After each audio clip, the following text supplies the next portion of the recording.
Buenas noches, queridas y queridos lectores de Hojas en la Acera. Y amigos y amigas del haiku, siempre con vosotros, Radio Ela.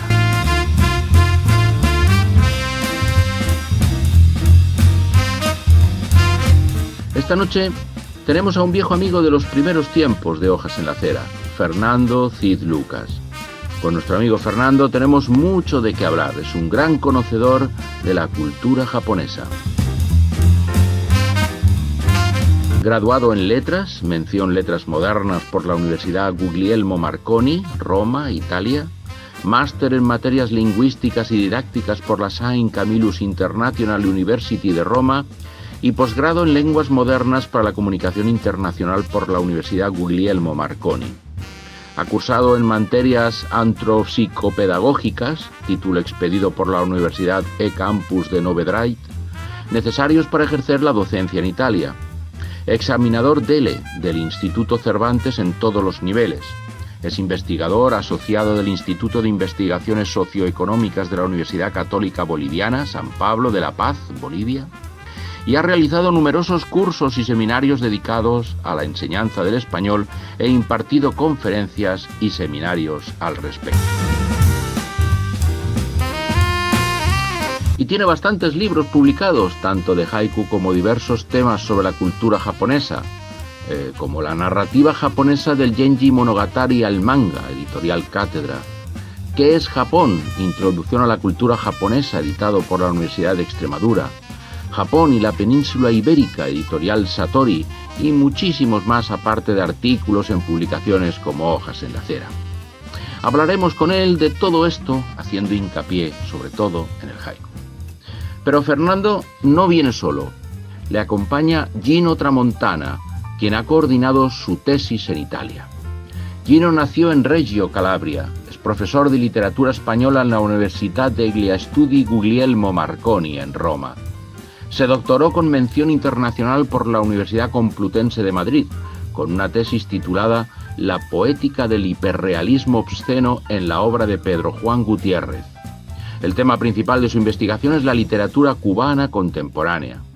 Concibió una teoría sobre el tema, acuñando la etiqueta de hiperrealismo obsceno, que es una poética que aúna la mayoría de las publicaciones de muchos autores cubanos desde la década de los 90 hasta la actualidad. En 2017 hizo la internacionalización de su doctorado en la Università La Sapienza, Roma, bajo la dirección del profesor Stefano Tedeschi.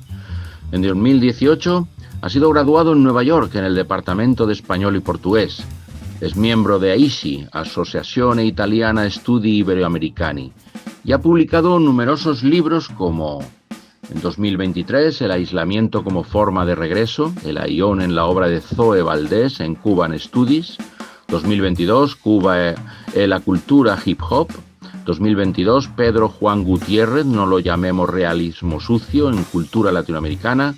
O en 2021, el hiperrealismo obsceno en la literatura cubana contemporánea, cuando el realismo no es sucio ni tampoco real, en Cuadernos de Hipogrifo, revista de literatura hispanoamericana y comparada. Pero vayamos a la entrevista, a estas dos personas que nos visitan desde Italia.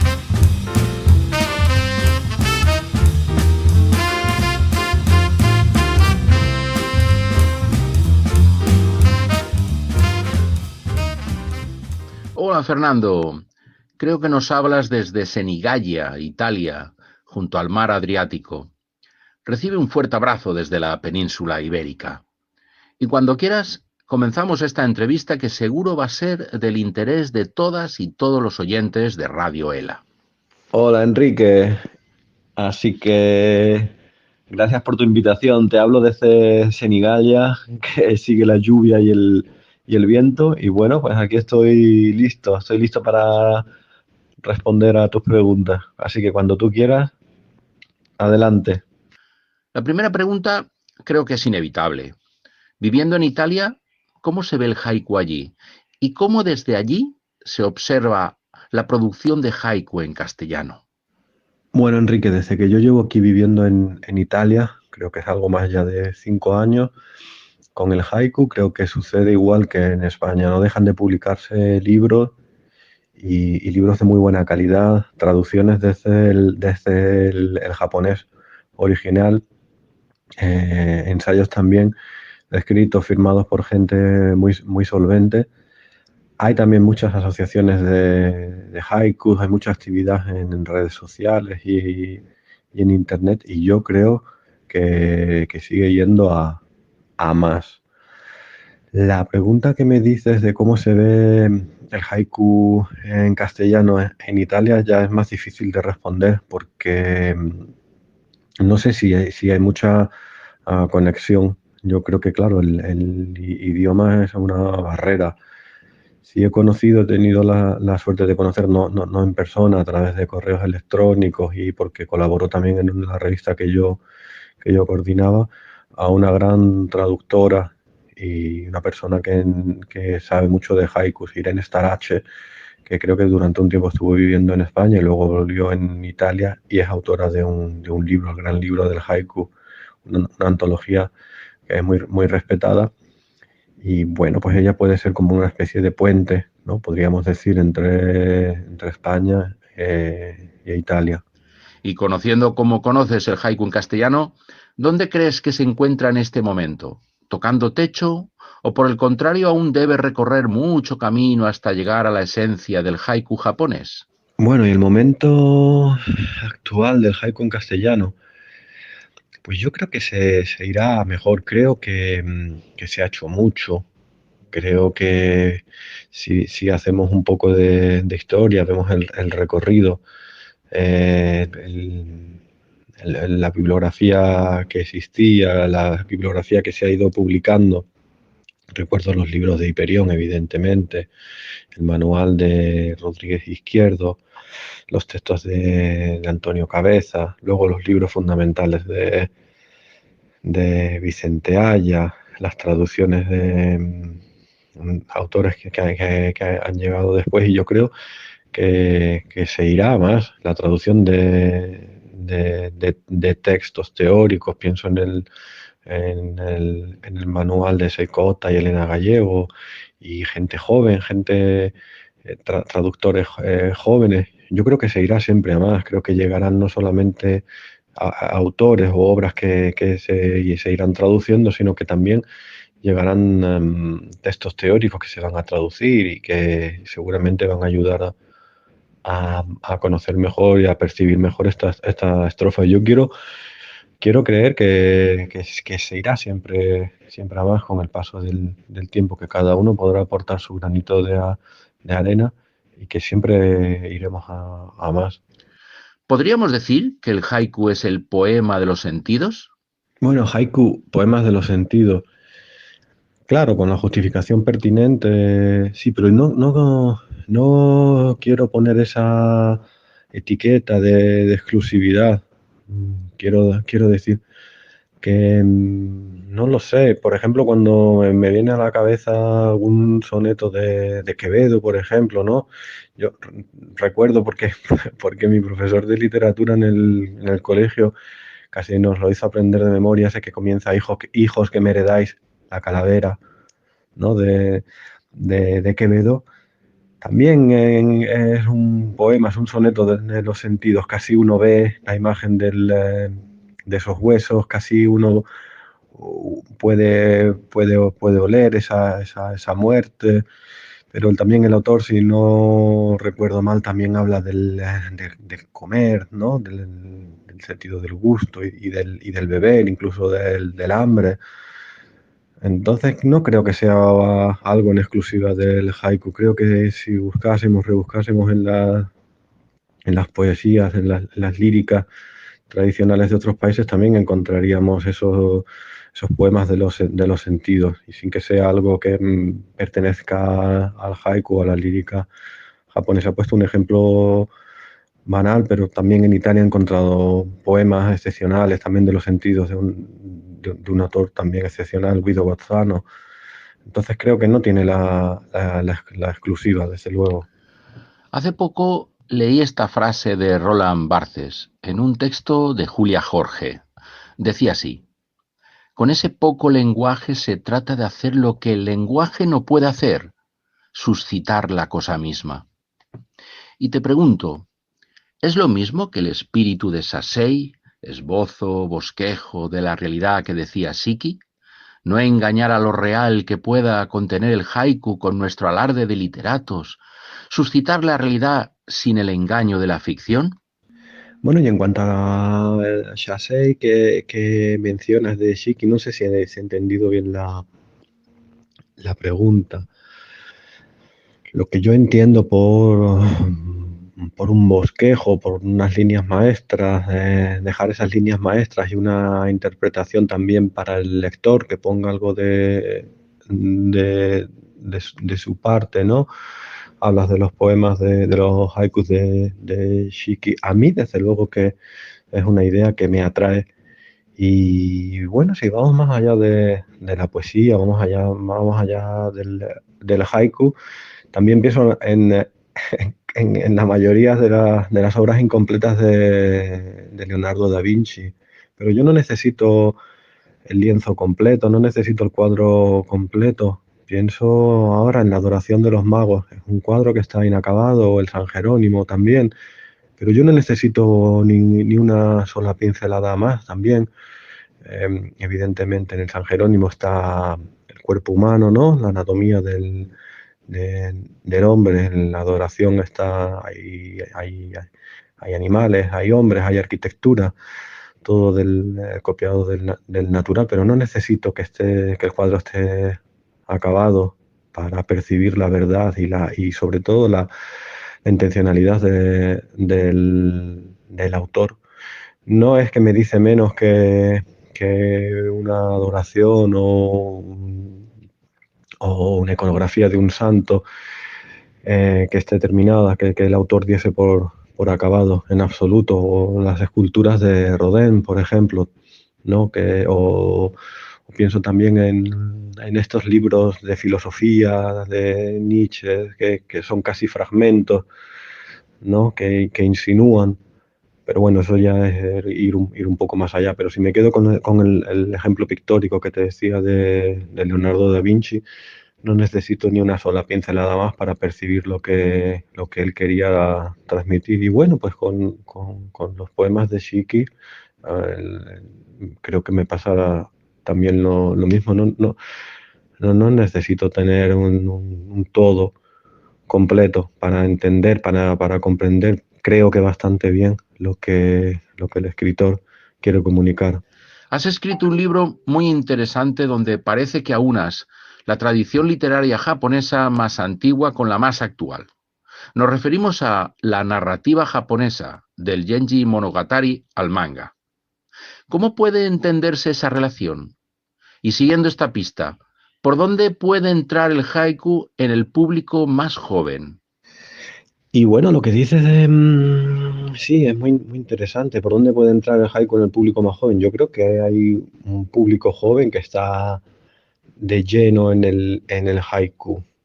Em, lo decía en la tesis magistral, ¿no? Que yo he realizado aquí en Italia, el último capítulo lo dediqué precisamente a esto, como hay muchos foros y como muchas aplicaciones como Twitter, por ejemplo, que es la que me viene ahora a la cabeza sin tirar de la tesis o de apuntes, me viene a la cabeza, donde hay concursos y los participantes son muy jóvenes, incluso se han acuñado otros términos al hilo del haiku, o a través de la temática, que sean haikus con muchas comillas, ¿no? Que creo que luego los estudiosos, los eruditos podrán discernir si son o no son.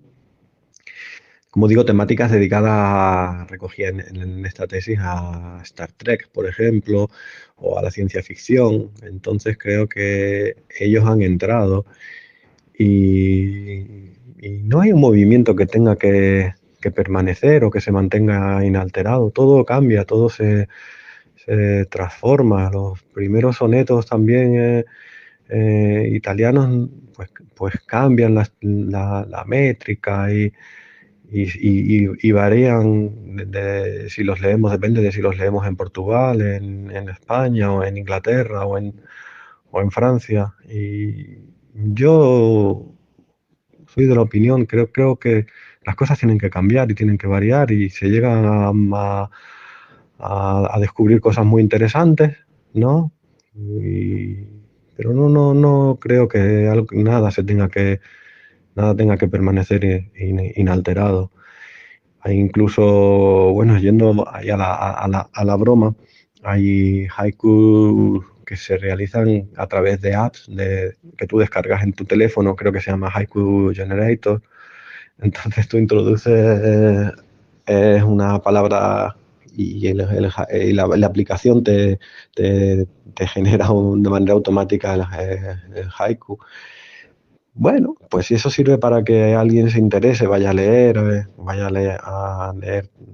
textos más serios, más profundos sobre esta estrofa, pues bueno, pues bienvenido sea, pero es lo que tenemos, esa es nuestra realidad y yo no me siento nadie para condenarlo, para decir que no se haga o leí hace poco, pero no recuerdo bien el libro, incluso haikus compuestos con los emoticonos de la aplicación de WhatsApp. Bueno, otra ocurrencia más. Y bueno, hay que leerlo y hay que ver qué hay detrás también. Y me parece también interesante. Son, en definitiva, los medios de expresión de los jóvenes o de gente que se ha enganchado a esta moda.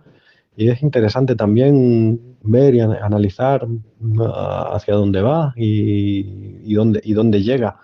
Pero es mi opinión personal, ¿eh? No lo sé, imagino que habrá defensores a ultranza, habrá gente que no crea en absoluto en esto, pero yo prefiero esperar y ver qué va haciendo la crítica, qué se publica al respecto, cómo argumentan o cómo se defienden también, entre comillas, quienes realizan estos ejercicios. Y bueno, mi visión quizás sea un poco cobarde, la de estar en la retaguardia y ver cómo se mueven unos y otros. Me ha llamado mucho la curiosidad de eso que nos cuentas de los neo-haikus. Pienso que cualquier aporte a la cultura siempre tiene que ser bien recibido. Otra cosa será que aguante en el tiempo y que se consolide dejándonos su pozo en la historia del haiku. Cuéntanos más sobre esto de los neo-haikus. Bueno, la denominación de neo-haikus, pues evidentemente ha tomado como, voy a decir, plantilla el haiku, lo que nosotros hemos percibido, lo que cada uno ha percibido como haiku, y luego pues se ha modificado y lo han modificado y no lo sé, me parece bien, sinceramente me parece bien, siempre que uno pueda justificar y pueda decir por qué lo ha hecho, ¿no? Tenga sus motivos y tenga su razón, tenga algo que aportar, algo que argumentar, me parece bien. Es verdad que si uno se pone a analizar lo que está sucediendo ahora con el haiku en las redes sociales, en las aplicaciones, bueno, pues llegará a saturarse porque es que uno no podría pasarse el día leyendo haikus nuevos, uno detrás de otro y no terminaría. Ahí, claro, cada uno hasta donde quiera implicarse y saturarse y profundizar con su investigación. Entonces, claro, yo no me veo, sinceramente, Enrique. Yo ya estoy un poco de retirada y estoy bien en la retirada. Me gusta leer y comento aquí en Italia con algunos conocidos o amigos que también se interesan por el haiku, que leen, o alguno incluso que escribe. Y salvo por amigos muy estrechos, así como tú, que otros amigos, yo ya estoy de retirada. Creo que he dicho un poquito mi opinión, he apreciado lo que es, pero no tengo mucho más que decir. Estoy cómodo, creo, en la retaguardia. Se está bien, ¿no? Se está bien. Leo, evidentemente, todo lo que puedo en los idiomas que más o menos puedo comprender, pues, y anoto también bastante. Yo ya soy de otra generación, tengo cuadernos pequeñitos donde voy anotando cosas o frases o citas o alguna palabra simplemente. Y eso es lo que mi relación con el haiku. Sabemos que has escrito bastante sobre Shiki. ¿Dónde lo sitúas en la historia del haiku y por qué? En cuanto a Shikis, tengo que sí. Tengo que decir que hace mucho tiempo compré por muy poco dinero, además, una biografía en inglés de Shiki. No sé si se pueden dar nombres, pero bueno, en nivel libros. Y me impactó mucho su vida y sus últimos años. También el momento que le tocó vivir, ¿no? Como puente, como bisagra entre el viejo Japón y el nuevo Japón, la apertura. Y sobre todo sus últimos años, su enfermedad. Y luego las fotografías. No, a lo mejor suena o es algo estúpido decirlo, pero esa mirada triste pero serena, leyendo cómo fue de dura su enfermedad, esa serenidad en la mirada y también en lo que percibo en sus composiciones, no solo en los haikus.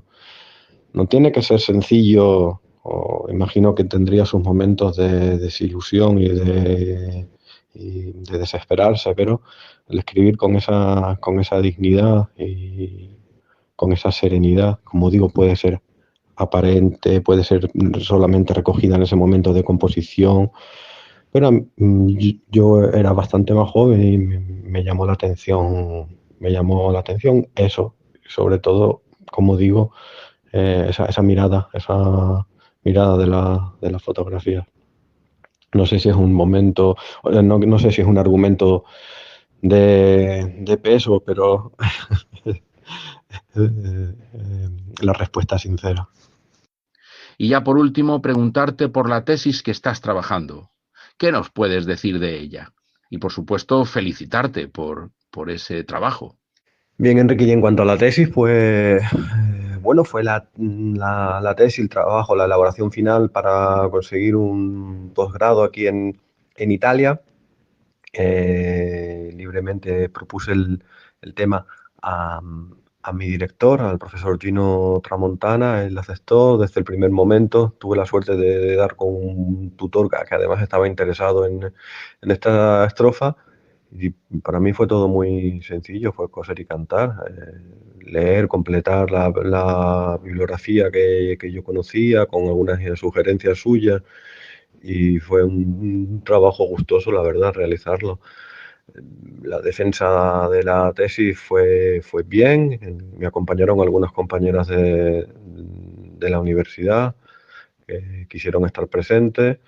El tribunal creo que siguió con atención lo que yo expuse, porque luego me hicieron preguntas bastante interesantes, bastante profundas, y pues fue un trabajo muy entretenido, ¿no? Yo abordaba desde el tema de la nomenclatura, cómo escribir el haiku, cosas así que parecen sencillas, pero que bueno, todavía pueden llevar a error, hasta analizar los poemas breves de Octavio Paz, que en algunos sitios se han intentado catalogar como haikus, o los, entre comillas, haikus, porque no son haikus de Mario Benedetti, los dos libros de haikus, como digo, que no son haikus de Mario Benedetti, hasta las últimas propuestas que dedicó el capítulo final, el capítulo de cierre, que es lo que se está haciendo con el haiku en las redes sociales, en el NAP como Haiku Generator, en fin, me he divertido, ha servido, ha sido un trabajo útil, como digo, para la obtención del título y creo que quedó bastante bien. Mi objetivo es publicarlo, pues que todo el mundo tenga acceso para ver si está bien y si hay que mejorar, pues se mejora bien y bueno, pues se cierra también un capítulo también de mi vida, se cierra con el haiku y pues miel sobre hojuelas. Antes de acabar esta entrevista, me gustaría contarte y saber de tu opinión sobre algo que he denominado Generación Do. Hace más de 20 años comenzamos un grupo de poetas a interesarnos por el haiku en castellano. Acabábamos de leer El corazón del haiku de Vicente Aya, y como te digo, después de este tiempo, quizá ahora ha llegado el momento de enmarcar esa parte del viaje para que la labor realizada en talleres, encuentros internacionales, webs, concursos, asociaciones, en todo este trabajo me gustaría señalar a la AGA, la Asociación de la Gente del Haiku en Albacete, que ha realizado tan buena labor en todo este viaje. Podría enumerar muchos eventos importantes que se han realizado. Lo que pretende Generación Do es que esta labor no se disuelva como azucarillo en la historia del haiku en castellano. Generación Do no son solo autores, también es toda la actividad que se ha realizado alrededor del haiku do, no solo en España, sino en países latinoamericanos como Cuba, Argentina, Chile, y lo dejo aquí, y con la noticia de que pronto podremos tener un trabajo, una crónica de todo este tiempo en nuestras manos. Sí, sí, sí. Enrique, tienes mucha razón la denominación de generación Do. Desde luego que si uno acude a la bibliografía que se ha hecho, sí que hay un claro antes y un después. En el momento de la fundación, ¿no? De inauguración, con Vicente Aya, con Fernando Rodríguez Izquierdo, que bueno, pues marcaron el camino a muchas personas. Creo que tanto escritores como luego personas que se han dedicado a la crítica, al estudio del haiku y publicaciones como la revista Hojas en la Acera, los congresos anuales, las reuniones, todo ello sí que ha sido una generación, ¿no? Creo que han sido 20 años en los que el haiku en España ha visto un antes y un después.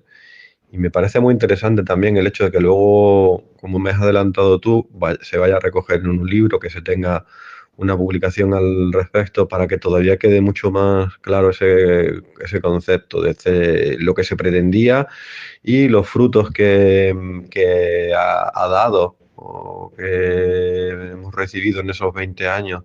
Será muy interesante la publicación. Ya me dijiste que será el servicio de publicaciones de la Universidad de Castilla-La Mancha el encargado.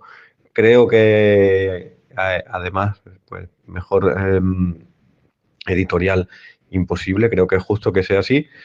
Y bueno, pues pondrá rostro a ese trabajo, a esos esfuerzos y como digo, pues servirá también para señalar ese antes, qué es lo que había, qué es lo que os encontrasteis y qué es lo que tenemos, qué es lo que nos encontramos ahora. Creo que para eso será evidentemente muy, muy útil.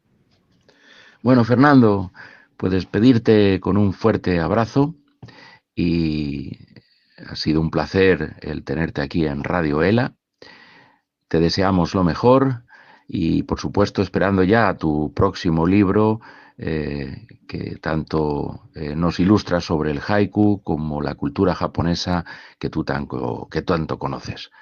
Un abrazo. Bueno, Enrique, pues muchas gracias por la invitación y para mí ha sido un placer. Así que ya sabes, si puedo colaborar, puedo hacer algo más desde mi humilde lugar, pues ya sabes, cuentas conmigo, ¿vale? Un abrazo para ti y para todos los que nos están escuchando. Hemos querido acabar esta entrevista a Fernando Cid con algunas preguntas a quien ha revisado su tesis en Italia, Gino Tramontana. Hola Gino, tanto gusto. Sí, hola Enrique, muchísimas gracias por la invitación, te lo agradezco mucho y es un placer para mí contestar a tus preguntas. ¿Cómo definirías el haiku que se escribe actualmente en Italia? Bueno, en Italia se producen muchísimos haiku, especialmente en lo cotidiano.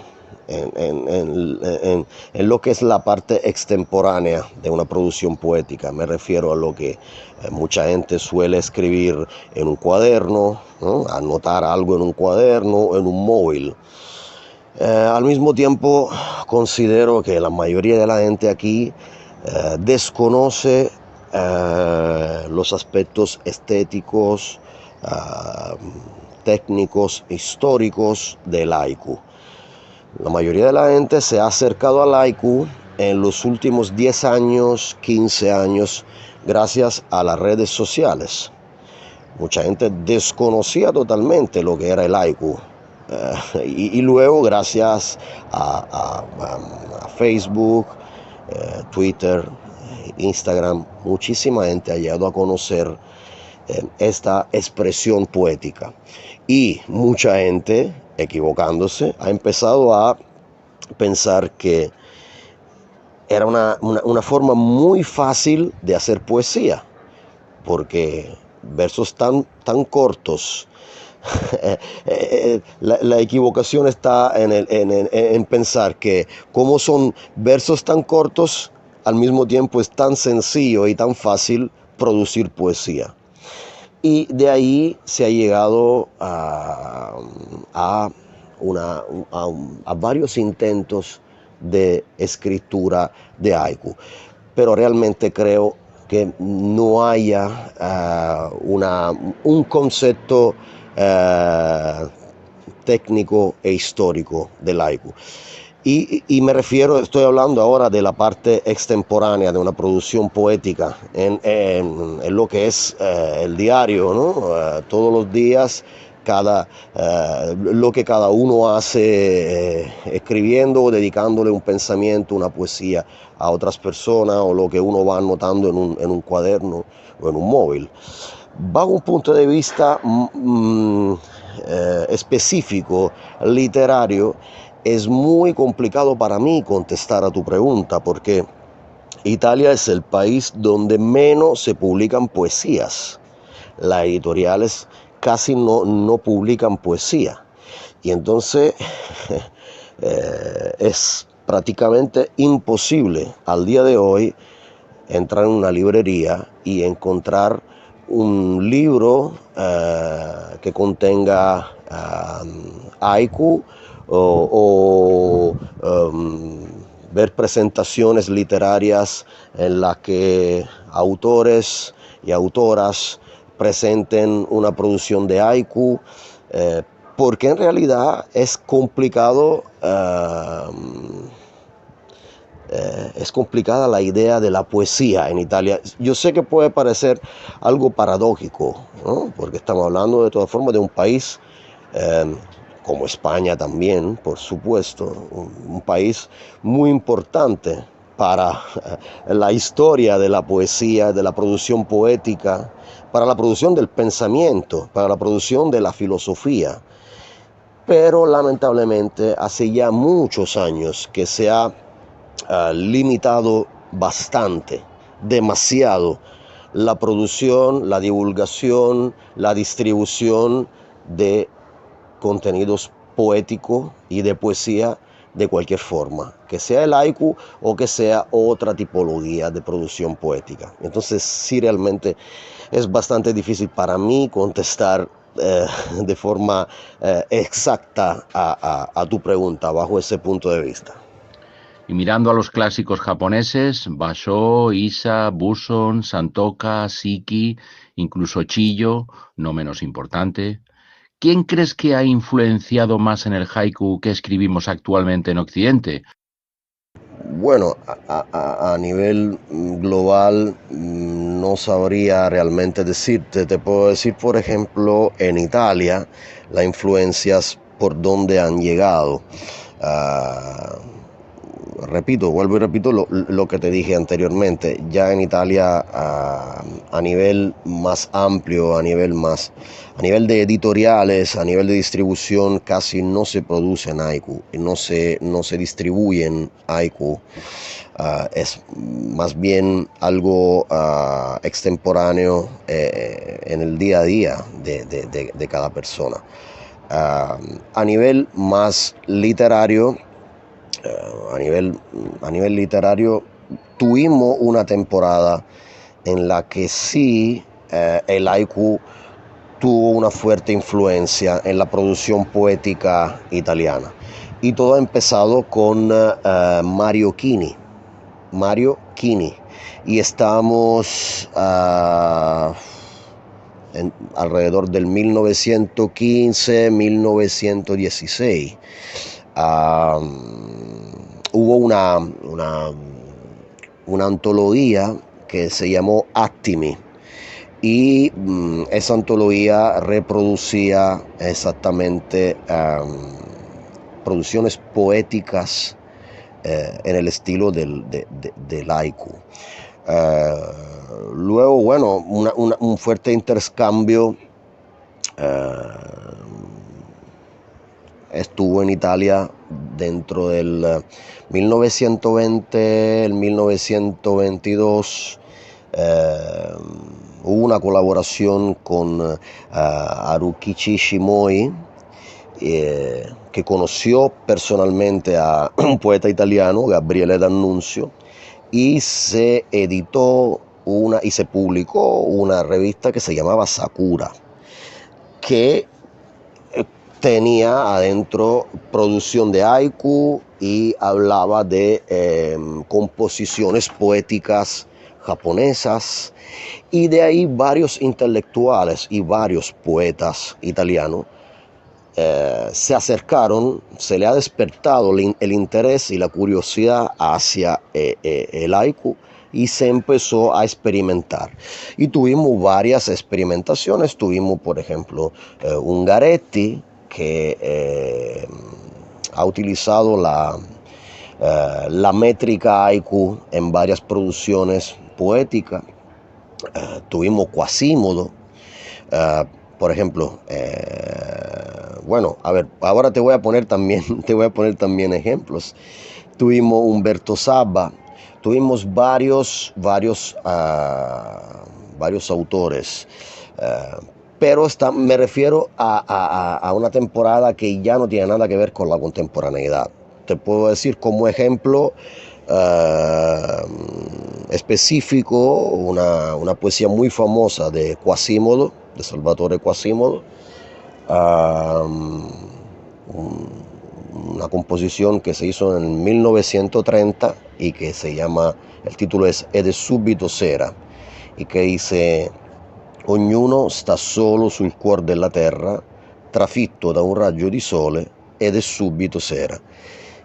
Y esta ha sido una de las producciones más famosas que tuvimos en Italia por lo que es el haiku. Lamentablemente, como te decía anteriormente, creo que de momento no hay realmente una escuela de producción de haiku. Creo que los que se dedican a escribir haiku no conocen realmente la que ha sido la escuela antigua del haiku. Y creo que se debería empezar a trabajar mucho en Italia para que se llegue a conocer más de lo que se necesita conocer para seguir produciendo, para seguir haciendo cosas, para seguir en la construcción de una poética que se refiera al haiku. Aparte de esa temporada de la que yo te hablé, donde hubo ese intercambio muy fuerte entre Japón e Italia, luego que yo ahora mismo me acuerde, no me acuerdo otros intercambios, o el hecho de que algún autor realmente se inspire a otro autor japonés. No tengo en ese momento idea, sinceramente. Y considero, por supuesto, que sea una pena, porque se debería, como ya tuvimos ese intercambio cultural en Italia, deberíamos seguir en esa dirección, ¿no? Eso es lo que eso es lo que pienso. Y tú que has estudiado tanto la literatura latinoamericana, ¿qué nos puedes decir del haiku que se escribe en América? Lo que te puedo decir también es que yo he vivido para muchos años en Centroamérica y ahí, por ejemplo, me encontré formas de haiku y yo no me esperaba encontrar una influencia tan fuerte del haiku en Centroamérica. En Cuba, por ejemplo, hay autores clásicos de la literatura cubana que sí han producido y han utilizado el haiku como expresión poética en varias ocasiones. Por ejemplo, si vamos a leer los versos sencillos de José Martí, muchos consideran que los versos sencillos de José Martí son como una experimentación de haiku caribeño. Y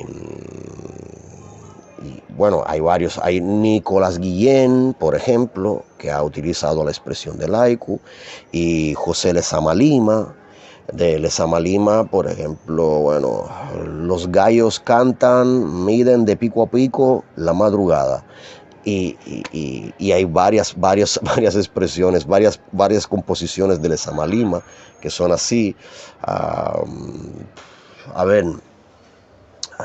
Nicolás Guillén, sola en su jaula mínima, dormitando, la pajarita de papel, etcétera, etcétera. O sea, hay varios ejemplos que podría ponerte, y ahí eso para mí ha sido una sorpresa porque yo no me esperaba realmente en Latinoamérica encontrar, pero bueno, han pasado muchos años, ahora sí ya sé que no es una sorpresa y conozco también los contextos históricos y sé por qué y cómo el haiku llegó a Latinoamérica. En aquel entonces, cuando me sorprendió eso de leer haiku en Centroamérica, ha sido algo muy, muy lindo. Quizás también algo un poco ingenuo de mi parte, porque yo desconocía algunos aspectos históricos y luego investigando y estudiando más, entendí lo que había pasado históricamente, por qué pasó, y he descubierto una gran producción de haiku en ese caso, por ejemplo, en Cuba, como te estaba diciendo. Y lo que espero realmente es que en Italia se vuelva a recuperar esa tradición poética y que se vuelva a utilizarla, y especialmente que las editoriales vuelvan a despertarse y a publicar poesía, que se vuelva a publicar poesía, porque si vamos a perder la poesía, vamos a perder algo muy importante en lo cotidiano, y es algo necesario para todos nosotros, para todo el mundo. Entonces, eso es como una esperanza que seguimos teniendo. Y nada, bueno, muchísimas gracias, realmente, muchas gracias. Gracias, Gino, a ti por tus respuestas. Muchas gracias.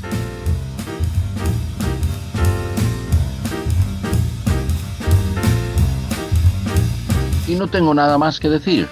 Agradeciendo a Fernando y Gino su interés por esta entrevista para Radio ELA, y despidiéndome de vosotros, como siempre, deseándoos sed felices sin más. Hasta el próximo programa.